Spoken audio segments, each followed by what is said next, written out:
টাঙ্গাইলের ফসলি মাঠে সবুজ পাতার মাঝে উকি দিচ্ছে গাঢ় লাল রঙের ফল।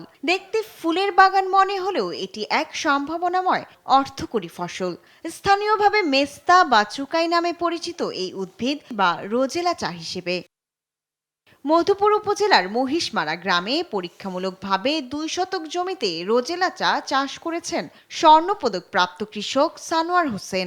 ফলন আর স্বাদ দুটোই প্রত্যাশার চেয়েও বেশি। রোজেলা চাষে নেই রাসায়নিক সার বা কীটনাশকের ঝামেলা। রুজেলা বর্তমান বাজার মূল্য একজন চাষি যদি ভালোভাবে রুজেলা চাষ করে এবং প্রক্রিয়াজাত করতে পারে তাহলে প্রতি শতাংশে 3 থেকে 4,000 বা তারও বেশি টাকার রুজেলা বিক্রি করা সম্ভব। কৃষি অফিসের প্রচারণায় আগ্রহী হচ্ছেন অন্য কৃষকও, আর এই টক মিষ্টি স্বাদের লাল চা নজর কাড়ছে চা প্রেমীদের।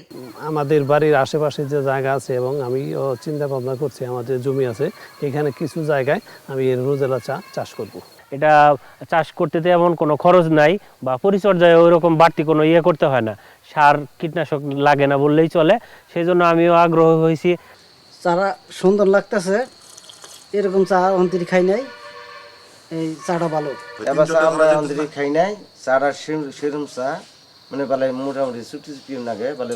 কৃষি বিভাগের মতে রোজেলা একটি উচ্চ মূল্যের রপ্তানিযোগ্য ফসল। বাণিজ্যিকভাবে চাষ বাড়ানো গেলে দেশে কৃষি অর্থনীতিতে যোগ হবে এক নতুন মাত্রা। যেহেতু এটা প্রক্রিয়া সহজ এবং এটা ফুল এবং বৃতি দুটাই শুকিয়ে এটাকে চা হিসেবে ব্যবহার করা যায়, আমরা এটা সহজে কিন্তু বাইরে এক্সপোর্ট করতে পারি, যেহেতু বাইরে এটার খুব ভালো চাহিদা আছে এবং এর মাধ্যমে কিন্তু আমরা অনেক বৈদেশিক মুদ্রা অর্জন করতে পারি।